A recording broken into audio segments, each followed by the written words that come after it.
Namaste and very good afternoon to all of you. In today's class, we are going to continue yesterday's topic of Ohm's law. Before I start today's topic, let us have a quick revision of what we have learned yesterday.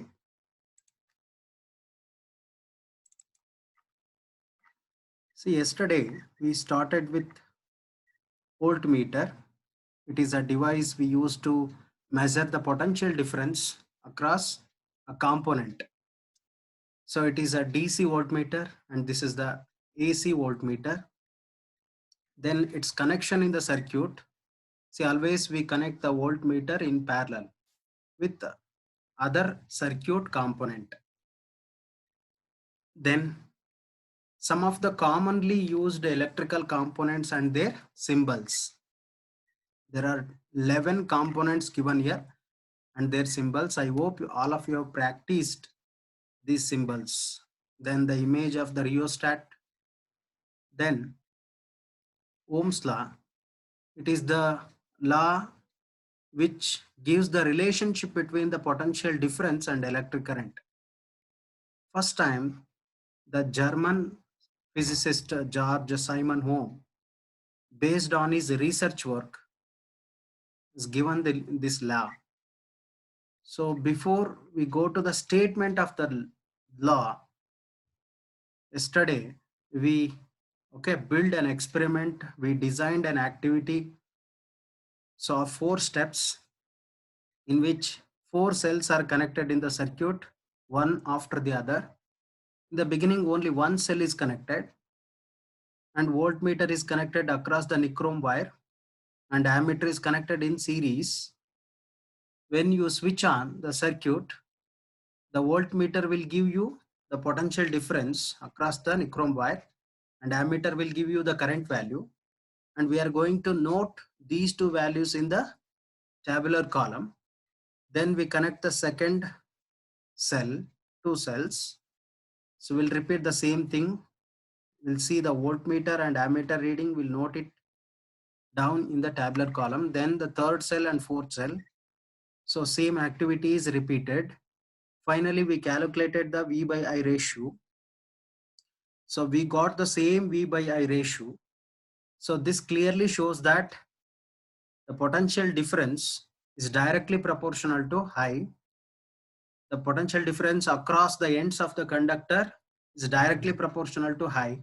As we increase the potential difference across the ends of the conductor, current through the conductor also increases at the same rate.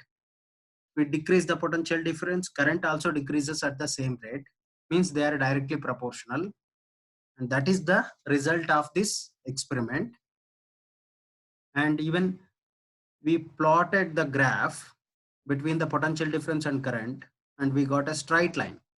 So always we get a straight line whenever the potential difference is directly proportional to current, means one quantity is directly proportional to another quantity. Okay, next, these are the set of readings for potential difference and current obtained in one of the experiments of Ohm's law. Then V by I ratio is calculated. We got the same value of V by I ratio, that is resistance value. Next, the statement of Ohm's law. The potential difference V across the ends of a given metallic wire in an electric circuit is directly proportional to the current flowing through it, provided the temperature remains same. So based on the Ohm's law, we arrived at a mathematical equation, V directly proportional to the electric current. This is from Ohm's law I have written here. Then to eliminate this proportionality sign, I have brought a new constant of proportionality R. So V is equal to IR, and that is how I got this equation V is equal to IR, where R is the resistance, electrical resistance of the conductor. It is measured in ohm. Ohm is the SI unit of electrical resistance, and this is ohm symbol, is a Greek letter. Then we defined the resistance. What is electrical resistance? It is the property of a conductor to resist the flow of charge, flow of current, flow of electrons through it. So its SI unit is ohm. And I took two different materials. Say it is a copper and it is a nichrome. Nichrome is an alloy and copper is a good conductor. So when the electron is flowing through the copper, it undergoes collision very few times, very less times. So because of less number of collisions, its resistance, obstruction to the flow of electron is very less. So resistance is less. So therefore copper is used as a very good conductor to make the electrical transmission lines, wires. Then here, this is a nichrome wire. So when electron is traveling through it, it undergoes large number of collisions like this. So the flow of electron is obstructed to the greater extent when you take a nichrome wire. So its resistance is greater. Fine. When resistance is greater, heat produced inside the conductor is also greater. So this nichrome wire is used in induction, that is coils, that is immersion coils, water heater. Fine. So in this equation, I is equal to V by R. I and R are inversely proportional. What do you mean by inverse proportion? If resistance increases, current decreases. If resistance decreases, current increases. Okay. Then three different equations. From Ohm's law, I can write V is equal to I by R. And rearrange I is equal to V by R. Again, to rearrange for R is equal to V by I. Then we solve some problems, numericals. Today's class, we are going to define 1 ohm of resistance. Then some numericals, especially plotting VI graph. You are given the potential difference values and current values. So in Ohm's law, we have connected voltmeter and ammeter both. So you are going to get 4 or 5 or 6 different readings. So we are going to tabulate all the 5 or 4 readings. Then we plot these values in the graph. So we'll take few examples and we'll solve. And finding the resistance R using VI graph. So once we get the VI graph, it's a straight line always. For that, we find the resistance. Using that graph, we are going to find the resistance value, resistance of the conductor. So previous year, you know how to find the slope of the straight line graph. So here also we use the same slope method to find the resistance. Okay, first let us define the electrical resistance. To define the electrical resistance, write an equation for resistance. R is equal to V by I. It is from Ohm's law. See what is V? V is a potential difference. I is current. Equate this potential difference to 1 volt. Current is equal to 1 ampere. 1 volt divided by 1 ampere is equal to 1 ohm. In statement, resistance of a conductor is said to be 1 ohm. Is said to be 1 ohm if the potential difference across the two ends of the conductor is 1 volt and the current through it is 1 ampere.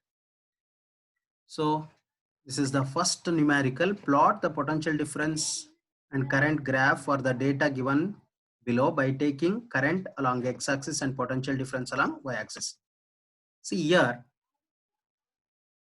plot the potential difference current graph for the data given below. So in some problems of this type, they will give the question like plot the potential difference current graph for the data given below.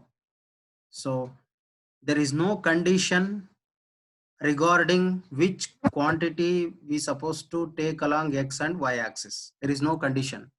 You can take current along x axis or electric current along y axis.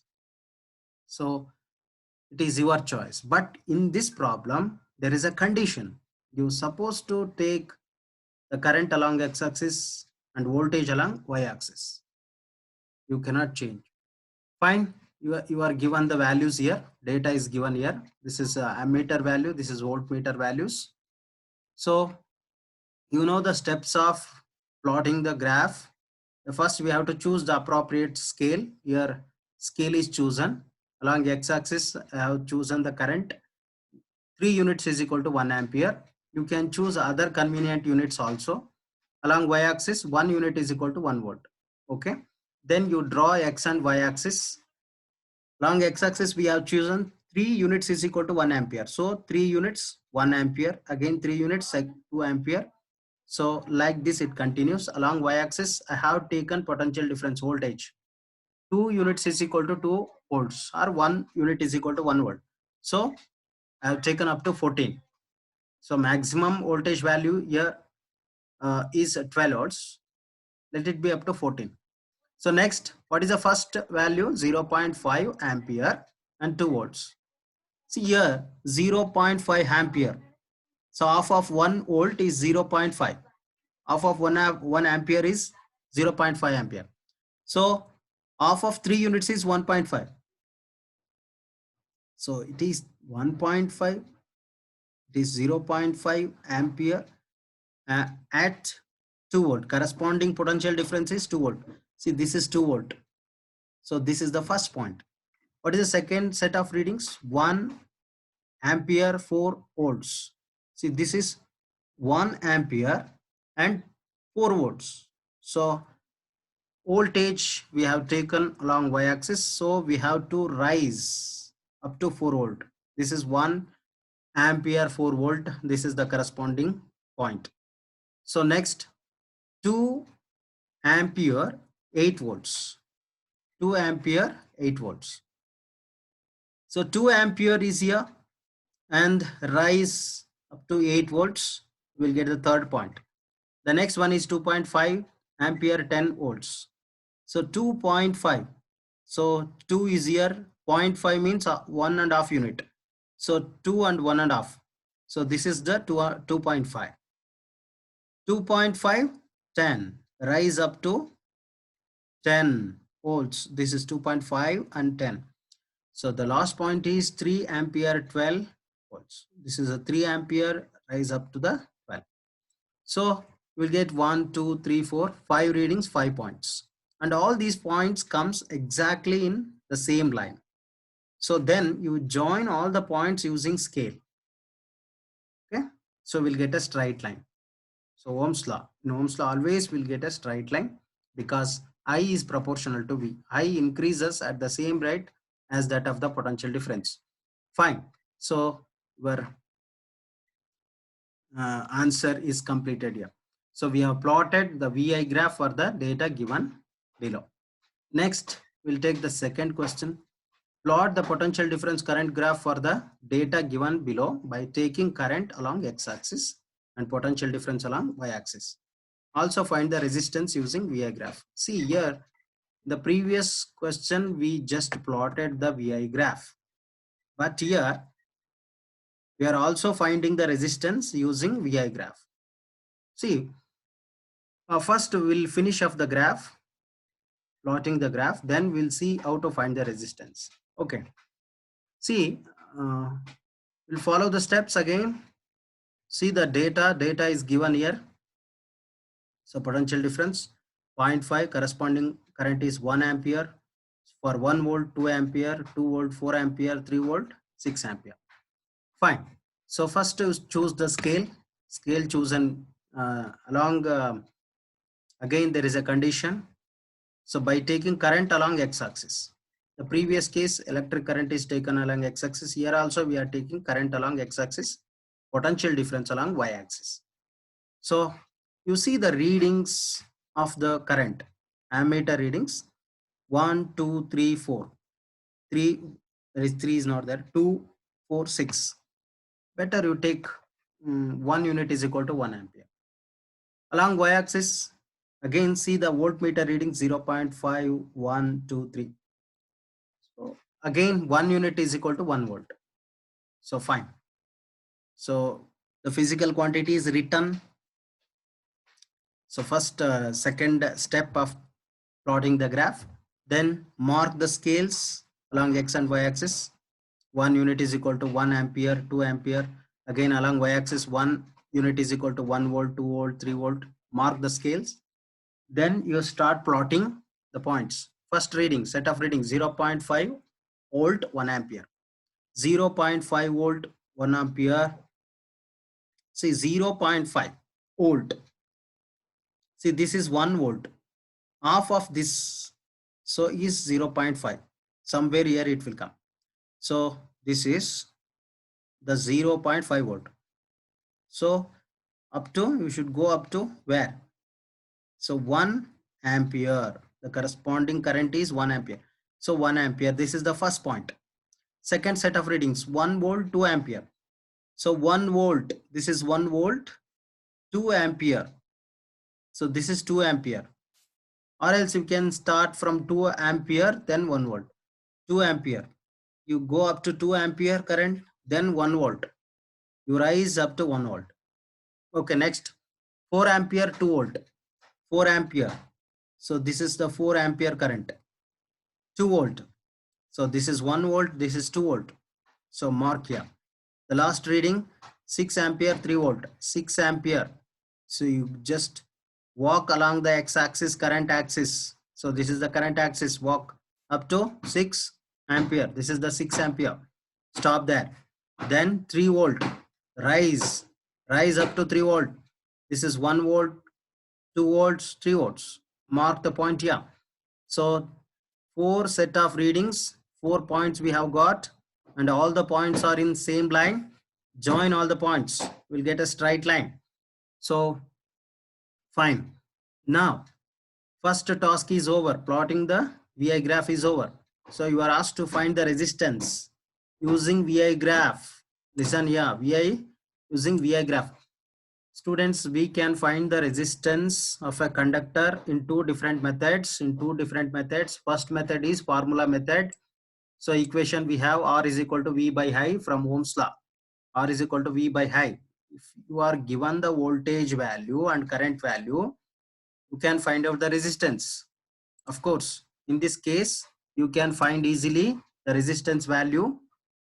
See, what is voltage? Voltage is 0.5. So it is 0.5 divided by I value, current value. Current value is 1 ampere. So 1 ampere. So that is equal to, what is 0.5 by 1? It is 0.5 only. So ohm. So the answer is 0.5 ohm. 0.5 ohm. So even